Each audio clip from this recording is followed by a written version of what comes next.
Good morning students, welcome to Educraft academy.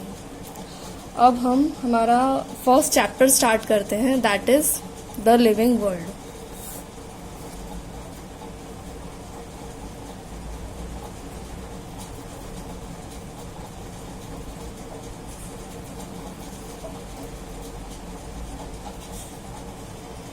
ठीक है, सबसे पहले तो हम बायोलॉजी का मतलब समझते हैं। What is biology?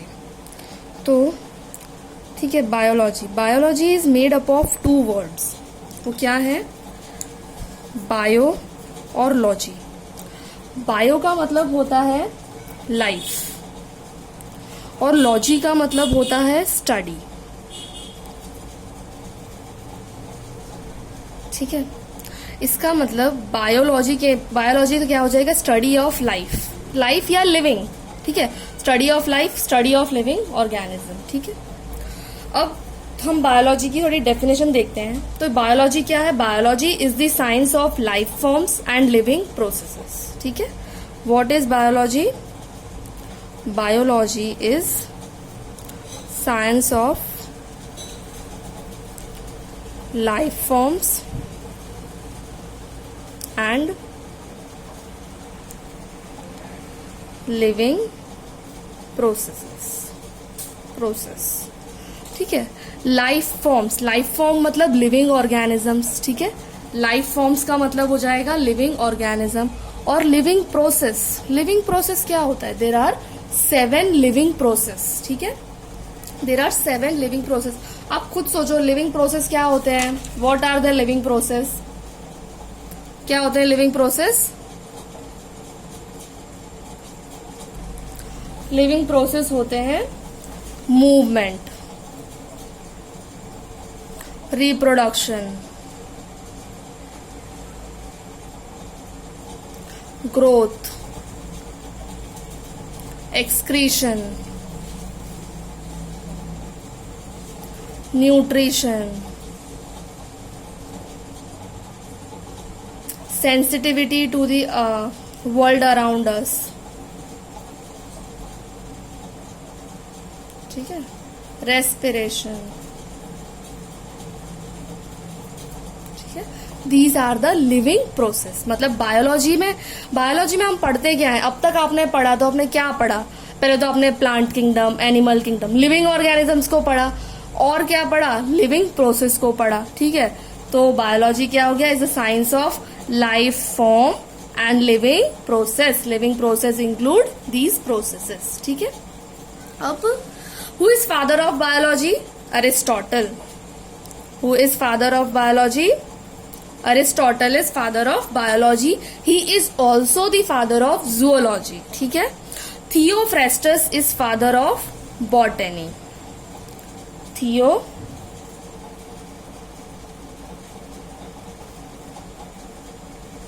ठीक है, biology has two branches. They are zoology and botany। Zoology deals with the study of animals, botany deals with the study of plants। Father of zoology Aristotle, father of botany Theophrastus। ठीक है, अब हम आगे शुरू करते हैं।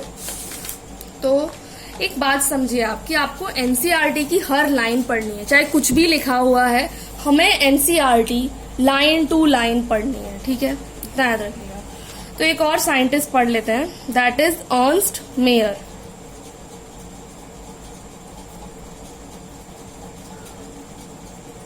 ही is the Darwin of 20th century called. ठीक है, he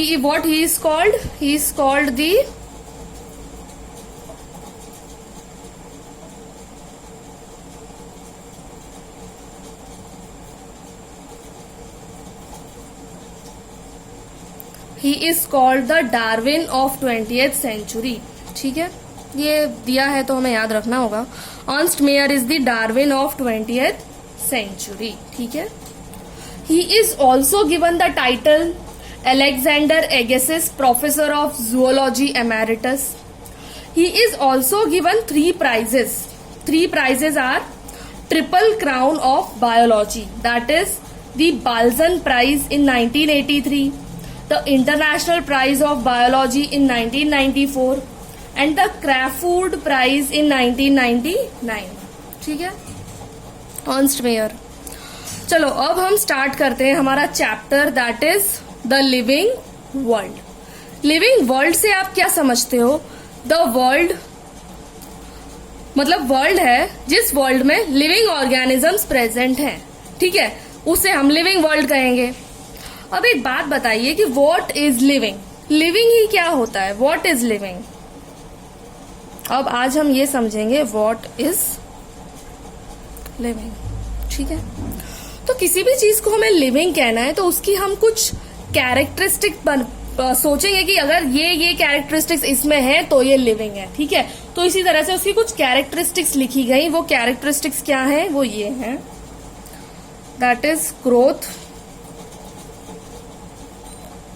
reproduction,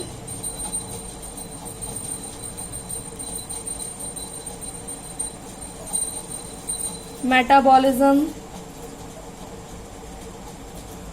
cellular organisation, consciousness.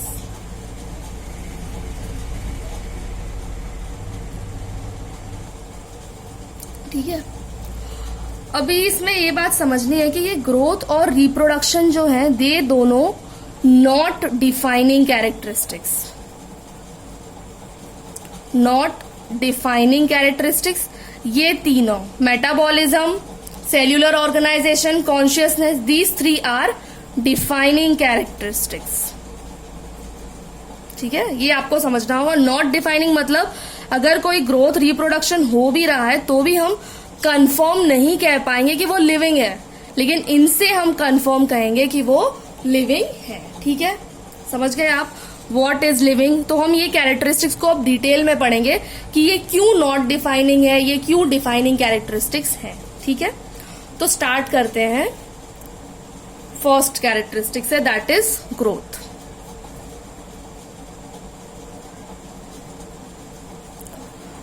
All living organisms grow. हम जानते हैं कि सभी लिविंग ऑर्गेनिजम्स ग्रो करते हैं. ठीक है, अब सबसे पहले तो एक मतलब समझते हैं ग्रोथ और डेवलपमेंट. क्या समझते हो आप ग्रोथ और डेवलपमेंट से? देखो, growth is an increase in number of cells, increase in mass and increase in number of cells. ठीक है, ग्रोथ. लेकिन डिफरेंशिएशन क्या है? लेकिन डेवलपमेंट क्या है? Development is differentiation of cells. ये समझो कि ग्रोथ जो है उसमें क्या है, नंबर ऑफ सेल्स बढ़ रहे हैं, साइज ऑफ ऑर्गेनिज्म बढ़ रहा है. लेकिन डेवलपमेंट में मैच्योरेशन हो रहा है, डिफरेंशिएशन ऑफ सेल्स हो रहा है एंड द इंडिविजुअल और ऑर्गेनिज्म इज गेटिंग मैच्योरेटेड. ठीक है, समझ आया आपको ग्रोथ और डेवलपमेंट? ग्रोथ यानी increase in cell, increase in number of cell, and differentiation means development means differentiation of cells. ठीक है, अब हम देखते हैं ग्रोथ में क्या है. कि इतना समझ आ गया आपको ग्रोथ क्या है. अब देखते हैं ग्रोथ. तो लिविंग ऑर्गेनिजम्स क्या होते हैं? प्लांट्स और एनिमल्स. अब प्लांट्स और एनिमल्स में क्या होता है? प्लांट्स में ग्रोथ कैसे होती है? Continuously throughout life. Plants grow continuously throughout life. Plants की लाइफ में कंटिन्यूअस ग्रोथ होती है, जबकि एनिमल्स में क्या होता है? Up to a certain as.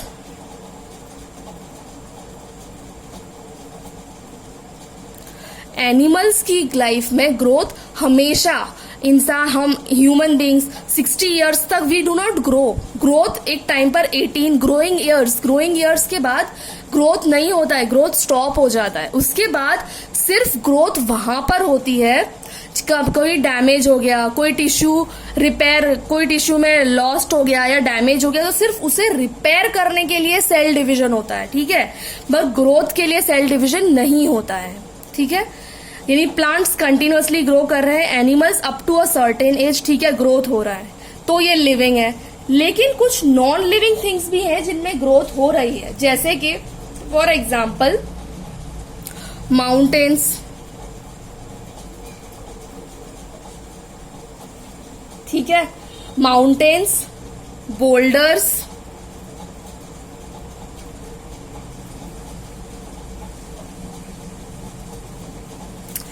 Mountains की आपको पता है हाइट जो है वो इंक्रीज होती है।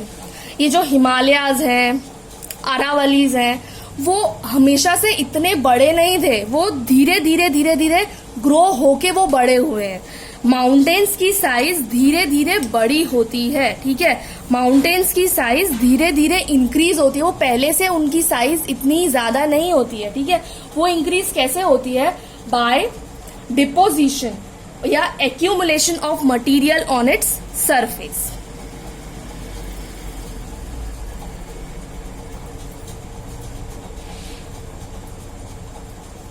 ठीक है, माउंटेन्स की साइज कैसे इंक्रीज होती है? बाय डिपोजिशन, यानी माउंटेन्स है, माउंटेन्स की जो आउटर सरफेस है उस सरफेस पर मटेरियल डिपॉजिट होता है, मटेरियल का डिपॉजिट होता है और माउंटेन्स की साइज इंक्रीज हो रही है। तो माउंटेन्स भी लिविंग है। अगर हम ये कह रहे हैं कि अगर किसी चीज में साइज इंक्रीज हो रही है, increase in mass, that is growth, तो वो लिविंग है। लेकिन ऐसे तो माउंटेन्स को भी लिविंग होना चाहिए, but they are not living, ठीक है। इसलिए हम ये कहेंगे कि growth is not a defining characteristic, ठीक है। Growth is not a defining characteristic. समझ आई आपको ये वाली बात कि growth is not a defining characteristic. लेकिन इसमें एक चीज और है समझने वाली कि जो लाइफ एंड लिविंग ऑर्गेनिजम्स, उनमें जो ग्रोथ हो रही है वो इनसाइड द बॉडी हो रही है बाय सेल डिविजन, तो वो ग्रोथ अंदर से हो रही है, जबकि नॉन लिविंग ऑर्गेनिजम्स में डिपोजिशन बाहर हो रहा है, ठीक है। जो ग्रोथ है वो बाहर से हो रही है और लिविंग ऑर्गेनिज्म में जो ग्रोथ है वो अंदर से हो रही है, ठीक है। समझ गए आप कि ग्रोथ क्यों डिफाइनिंग कैरेक्टरिस्टिक नहीं है, ठीक है। अब हम हमारा नेक्स्ट कैरेक्टरिस्टिक ले रहे हैं, दैट इज रिप्रोडक्शन।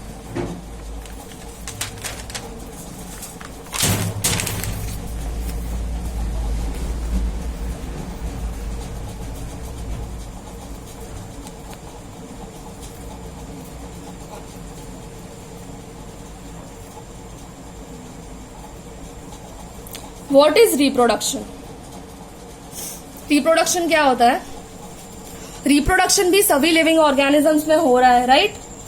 तो reproduction refers to production of progeny possessing features more और less similar features as parents, ठीक है। रिप्रोडक्शन क्या है?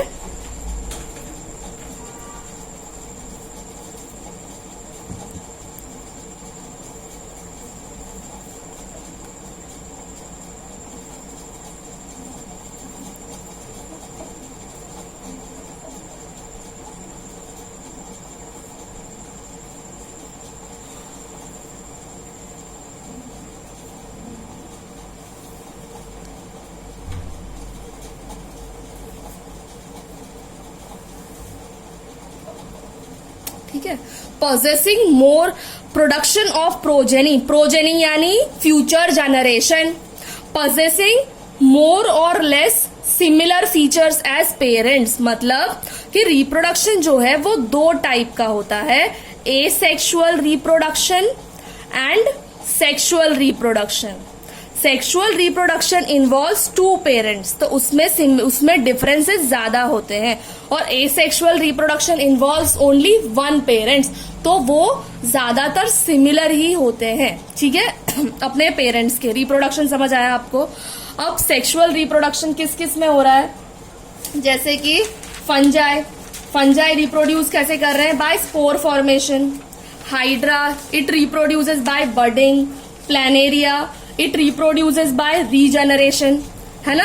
रिप्रोडक्शन हो रहा है, हम ये सब कुछ रिप्रोडक्शन पूरा डिटेल रिप्रोडक्शन वाले चैप्टर में देखेंगे, ठीक है। अभी यूनिसेल्युलर ऑर्गेनिजम्स में क्या हो रहा है? देखो, unicellular organisms are made of only one single cell, तो सेल डिविजन होगा और increase in number of cells होंगे, सेल्स के नंबर इंक्रीज होंगे, तो ग्रोथ भी तो वही है और रिप्रोडक्शन भी वही है, राइट। इसलिए यूनिसेल्युलर ऑर्गेनिजम्स में कह सकते हैं reproduction is synonymous with growth. Reproduction is synonymous with growth. ये समझ आई आपको बात कि वो यूनिसेल्यूलर है ना, सेल डिवीजन से increase in number of cells होगा, और जो increase in number of cells है वही तो रिप्रोडक्शन है, राइट।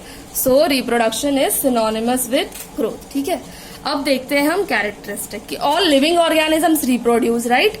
लेकिन कुछ लिविंग ऑर्गेनिजम्स है they are not able to reproduce.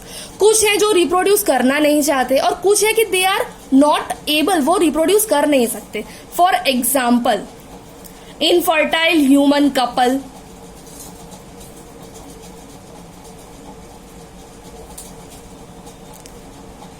Infertile human couple they can not reproduce, ठीक है। म्यूल, स्टेराइल वर्कर बीज,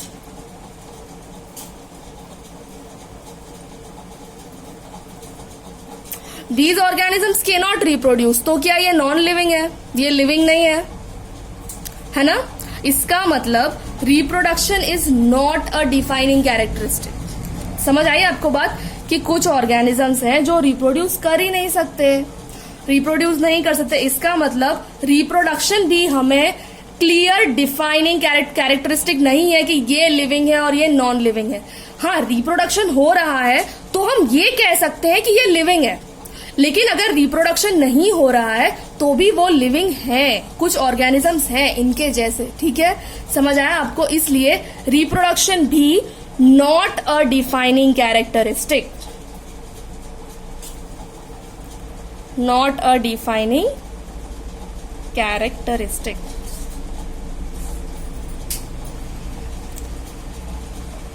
ठीक है। अब हमने क्या देखा था कि growth, reproduction not defining characteristics, metabolism, cellular organisation, consciousness, they are defining characteristics. तो नेक्स्ट क्लास में हम इनके बारे में पढ़ेंगे, ठीक है। तब तक के लिए आप इतना समझिए और टेक्स्ट बुक में से रीड कीजिए, ठीक है। चलो ठीक है, बाय बाय, टेक केयर।